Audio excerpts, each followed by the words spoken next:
The new roguelike from the creators of Dead Cells just launched into early access. We're having a blast playing Windblown, and if you're keen to get stuck in too, these 10 top tips will help you succeed. First on the list is a big one. You should always make sure to check waterfalls and cliff edges for secrets. It might not seem like Windblown has many secrets hidden off the beaten path, but it does. Try dashing through any waterfall or suspicious looking cliff edge you see, because some of them hide chests and other secrets. Secondly, some of the earliest weapons you unlock in Windblown are the best in the game and can absolutely carry your runs.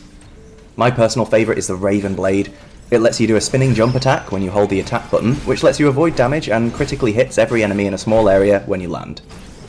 It's even better when paired with the Assassin perk that buffs the damage of your first hit, as well as perks that increase your critical damage. Having said that, don't be afraid to experiment. Like Dead Cells, Windblown is all about finding wild and wacky builds that work for you. Try out every new weapon you find, even if it doesn't seem appealing to you at first. You never know, you might find a weapon that really clicks with you. Number 4.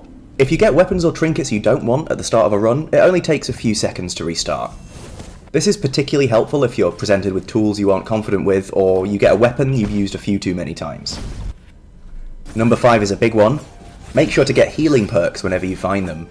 One restores 4% of your maximum health every time you kill an enemy, and another makes healing items spawn inside breakable objects.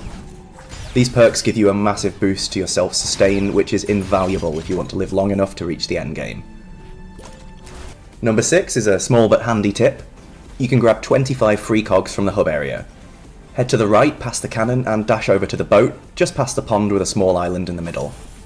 25 cogs isn't much, but it's a nice boost at the start of the game, and it might give you enough to buy the next upgrade you want. Number 7. You need to buy the early upgrades to unlock the later ones. The cog system works exactly like Dead Cells' upgrade track, and buying early upgrades makes new ones appear. Don't be afraid to spend cogs on an upgrade that wouldn't be your first choice, because the next one that appears might be something you're really interested in. Number 8. Plan your attack carefully when you see monsters ahead that haven't noticed you yet.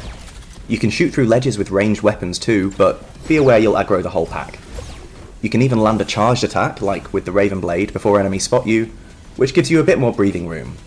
Taking out a few weak enemies before engaging a pack could make the combat encounter a lot easier for you. Number 9. Watch enemies closely and learn their telegraphs. The most damaging attacks and AoE abilities are very well telegraphed in Windblown. Enemies do clear wind-up animations, and AoEs are indicated by big red circles on the floor. Keep your eyes peeled, memorise enemies' attack patterns, and dodge at the last second. If you've played Dark Souls, it should be second nature. Lastly, and arguably most importantly, take the time to master alter attacks. Doing 3 attacks with one weapon enables a special attack with your other weapon, which encourages weapon swapping mid-combat, like Bloodborne's transformation attacks. Alter attacks are very powerful, so you should practice on easy enemies in the first biome until you get the hang of it. You'll be glad you did when you start facing harder enemies in later levels. That's it for our 10 top tips, but if you can think of any helpful advice we haven't mentioned, let us know in the comments section. If you found this Windblown guide helpful, help us out by liking and subscribing to Pure Game Guides. Thanks so much for watching, and see you next time.